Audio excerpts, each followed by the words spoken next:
Durante varias décadas en España, desde finales de la década de 1930 hasta mediados de la década de 1990, se desarrolló un oscuro y doloroso fenómeno conocido como los niños robados.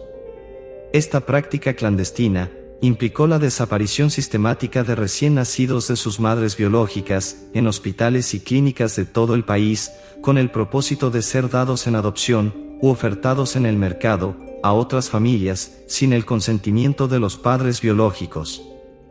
El régimen dictatorial de Francisco Franco promovió activamente esta práctica como parte de su política de control social y represión política. Las víctimas de estos abusos eran principalmente madres solteras, familias consideradas políticamente subversivas o aquellas que no cumplían con los estándares impuestos por el régimen.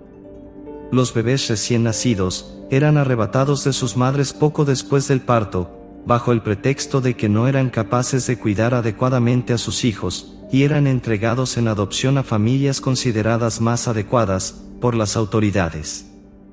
El modus operandi de estos crímenes variaba, pero en muchos casos las madres eran informadas falsamente de que sus hijos habían nacido no vivos, o cínicamente, que habían sido dados en adopción, por su propio bien.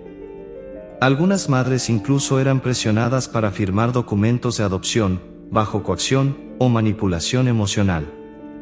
Los bebés robados eran entonces registrados como hijos legítimos de sus adoptantes, borrando cualquier rastro de su verdadera identidad y origen. Las consecuencias de estos crímenes fueron devastadoras y de largo alcance. Miles de familias fueron destrozadas, con madres y padres que pasaron décadas buscando a sus hijos perdidos, sin éxito. Para muchas de estas familias, la verdad sobre lo que les había sucedido a sus hijos se mantuvo oculta durante años, e incluso décadas, causando un sufrimiento emocional inmenso y duradero. Aunque algunos casos de niños robados han salido a la luz y se han llevado a cabo investigaciones y juicios, muchos de estos crímenes siguen impunes y las familias afectadas continúan luchando por la verdad y la justicia. La búsqueda de los niños robados y la reparación del daño causado a las familias afectadas siguen siendo temas importantes en la agenda política y social de España hasta el día de hoy.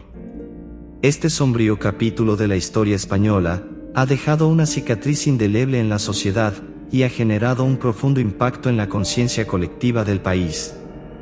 Ha impulsado movimientos de activismo y concienciación sobre los derechos humanos y la memoria histórica, y ha llevado a un mayor escrutinio de las prácticas y políticas del pasado. La lucha por la verdad y la justicia para las víctimas de los niños robados sigue siendo una tarea pendiente, pero es un recordatorio poderoso de la importancia de enfrentar y confrontar los crímenes del pasado para construir un futuro más justo y equitativo para todos.